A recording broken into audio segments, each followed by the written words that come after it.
लड़की ने अपने बॉयफ्रेंड द्वारा दिया गया एक हानफू क्लास ग्रुप में शेयर किया। सबको लगा कि यह शादी के प्रपोजल का गिफ्ट है, लेकिन उसकी रूममेट अचानक घबरा गई और उसे रोकते हुए बोली कि यह कपड़ा बिल्कुल मत पहनना, नहीं तो बहुत बुरा होगा। उसने कहा, पहले देखो कि हानफू का कॉलर बाईं तरफ ऊपर है या दाईं तरफ, क्योंकि राइट लिविंग लेफ्ट डेथ का मतलब है कि बाईं तरफ ओवरलैप होने वाला कपड़ा मृतकों के लिए होता है। फिर उसने कहा कि बटन कपड़े की गांठ वाले हैं या पतली कपड़े की लूप वाले, क्योंकि ऐसे लूप वाले बटन अंतिम संस्कार के कपड़ों में इस्तेमाल होते हैं। यह सुनकर कई लड़कियों ने तुरंत रूममेट पर जलने का आरोप लगा दिया, लेकिन क्लास मॉनिटर ने कहा कि एक बार ध्यान से चेक कर लो। उसने बताया कि उसके परिवार की हानफू की दुकान है और यह ड्रेस सच में सामान्य हानफू से अलग है। लड़की ने दोबारा देखा तो कॉलर सचमुच बाईं तरफ ओवरलैप था। फिर भी उसने रूममेट की बात पर भरोसा नहीं किया और सोचा कि शायद सिलाई की गलती होगी, लेकिन रूममेट यही नहीं रुकी। उसने अपना कछुए का खोल निकाल कर देखा और बोली कि इन कपड़ों पर बने डिजाइन ड्रैगन और फीनिक्स नहीं बल्कि चमगादड़ों के हैं। उसने यह भी कहा कि बटनों के अंदर इंसानी बाल छिपे हो सकते हैं। फिर भी लड़की ने उसकी बात नहीं मानी। क्लास मॉनिटर ने कहा कि कम से कम रूममेट की बात पर थोड़ा भरोसा करो। उसकी दादी एक शमन है, शायद वह ऐसी चीजें देख सकती हैं जो दूसरे नहीं देख पाते। यह सुनकर लड़की ने दोबारा बटन चेक किए और सचमुच उनमें इंसानी बाल मिले। रूममेट ने कहा कि यह कोई साधारण कपड़ा नहीं बल्कि किसी का रचा हुआ जाल है और ऐसा अनुष्ठान पूरा करने के लिए एक खास किस्म की किस्मत वाले इंसान की जरूरत होती है। फिर उसने लड़की की जन्मतिथि पूछी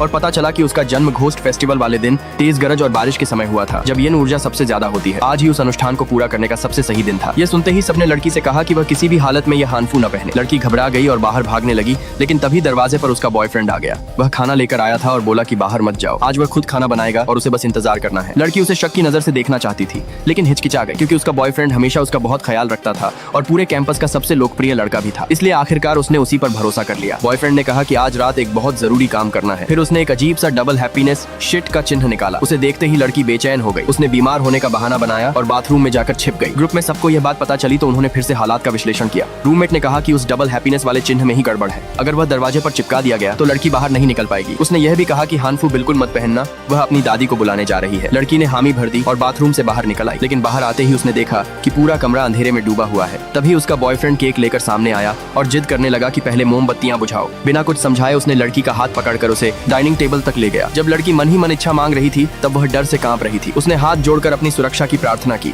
जैसे ही उसने मोमबत्तियां बुझाई और सिर उठाकर सामने देखा, उसकी सांसें थम गईं। सामने वाली कुर्सी पर एक हानफू पहने रहस्यमयी औरत चुपचाप बैठी हुई थी।